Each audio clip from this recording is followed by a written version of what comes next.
سال تک کافر رہے ہیں. اس 19 سالوں میں موت بھی آ سکتی تھی لیکن اللہ نے زندہ رکھا ہے. حتیٰ کہ غزوہ احد کے موقع پر نبی علیہ السلام کے جو 4 دانت شہید ہوئے ہیں، جو بخاری مسلم میں آتا ہے، حضرت خالد بن ولید کی وجہ سے ہوئے ہیں. انہوں نے وہ جب درہ چھوڑ دیا تھا عبداللہ ابن جبیر اور باقی ان کے ساتھیوں نے، عبداللہ ابن جبیر نے تو نہیں چھوڑا تھا، چند ساتھیوں نے، تو یہ پیچھے سے آگے حملہ آور ہوئے اور نبی علیہ السلام کی بددعا ہے ان کے اس موقع پہ. نبی علیہ السلام کی مبارک زبان سے نکل گیا، اللہ ایسی قوم کو کیسے ہدایت دے گا جنہوں نے اپنے نبی کا چہرہ خون سے رنگ دیا. تو سورہ ال عمران میں جہاں پہ صحابہ کرام کو اللہ تعالیٰ نے گرفت کی ہے نا 60 آیات میں کہ غزوہ احد پہ تم نے یہ غلطی کی، پھر اینڈ پہ معاف بھی فرما دیا. پہلی گرفت نبی علیہ السلام پہ آئی ہے، لیس لک من الامر شیء. اے نبی آپ کو تو کوئی اختیار نہیں، اللہ چاہے ان کو ہدایت دے دے. ہوئے ہوئے ہوئے ہوئے، اور اسی کو ہدایت بھی مل گئی. اسی پیگن کو اللہ نے اٹھایا ہے.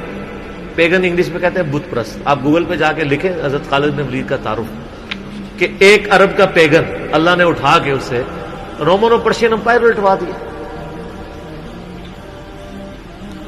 پھر 19 سال تو کفر میں گزرے ان کے، اسلام میں ان کے 19 سال نہیں گزرے سر، بمشکل 10-11 سال.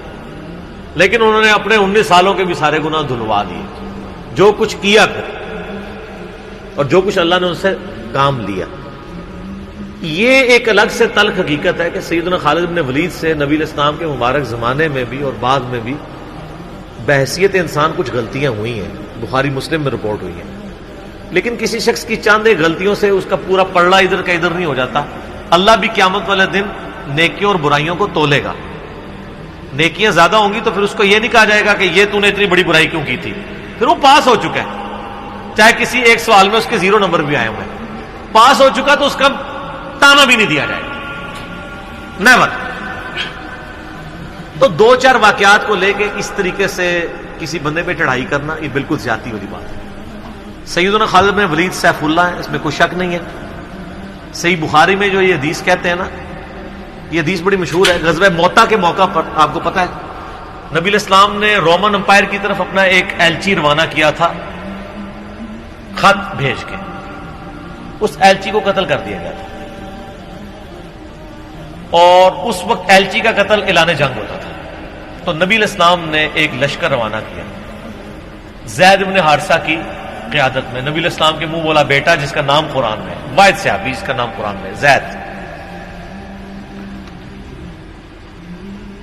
لیکن ساتھ ہی آپ نے فرمایا، صحیح بخاری میں الفاظ ہیں کہ اگر زید فوت ہو جائے،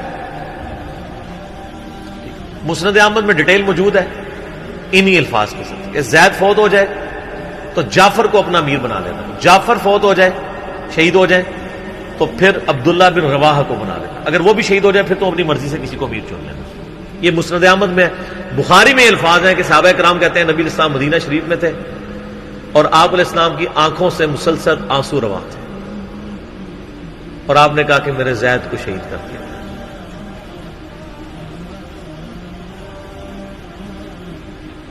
اب مسلمانوں کا پرچم جعفر نے تھام لیا.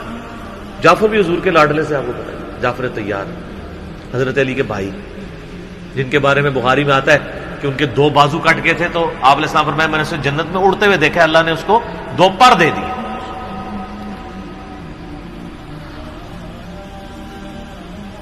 نجاشی کے دربار میں انہوں نے ہی، آپ کو پتا سورہ مریم پڑھی تھی.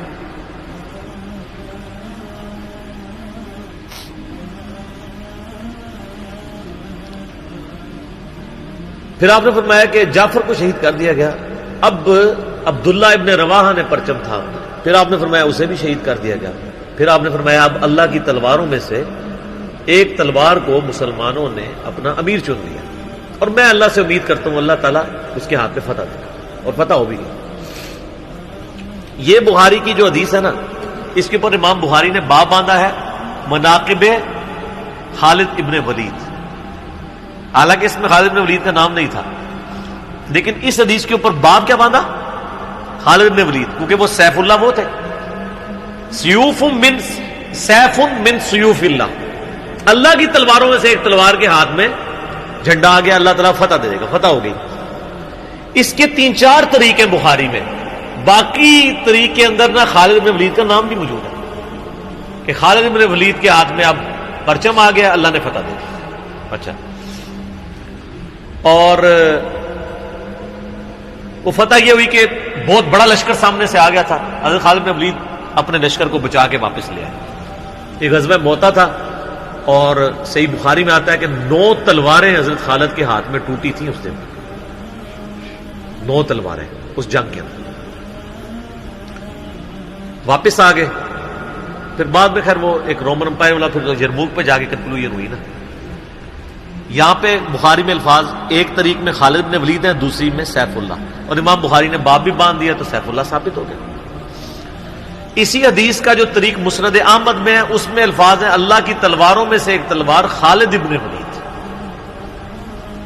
جامعہ ترمذی میں ایک حدیث صحیح سند کے ساتھ ہے کہ نبی الاسلام کے سامنے سے حضرت خالد بن ولید گزرے تو آپ نے فرمایا کہ خالد بن ولید کتنا نیک بندہ ہے اللہ کا, اللہ کی تلواروں میں سے ایک تلوار ہے. آپ دیکھیں جس شخص کے لیے نبی الاسلام کی مبارک زبان سے بددعا نکلی, اسی مبارک زبان سے ان کو اللہ کی تلوار کا قرار دے دیا. ذالک فضل اللہ یؤتی من یشاء, یہ اللہ کی بے نیازی ہے. آپ تو کسی ایسے شخص کو معاف بھی نہ کرتے جس کی وجہ سے نبی کے 4 دانت شہید ہوئے. اللہ دیکھیں کیسے کیسے مجرمین کو معاف کر کے کس ایپیکس پہ فائز کر دیتے ہیں, بندے نہیں معاف کرتے. اس طریقے سے صحیح بخاری میں حدیث ہے, حضرت عبداللہ ابن عباس کہتے ہیں کہ مجھ سے سیف اللہ خالد ابن ولید نے خود یہ حدیث بیان کی.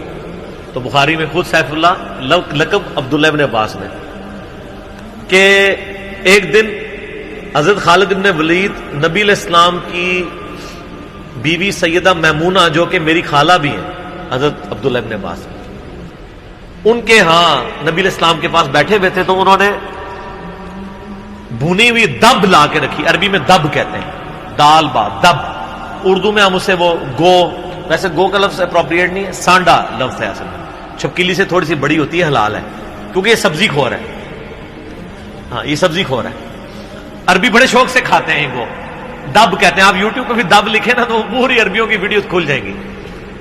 دب لا کے رکھی گئی بھنی ہوئی. تو حضرت خالد بن ولید کہتے ہیں میں بڑے شوق سے کھانا شروع کیا اور حضور مجھے بڑے دیکھ رہے تھے ایسے, وہ یعنی اتنے ذوق و شوق سے کھا رہے تھے. تو میں نے کہا یا رسول اللہ آپ بھی؟ تو آپ فرمایا کہ میرے علاقے کی غذا نہیں ہے, میں نہیں کھاتا.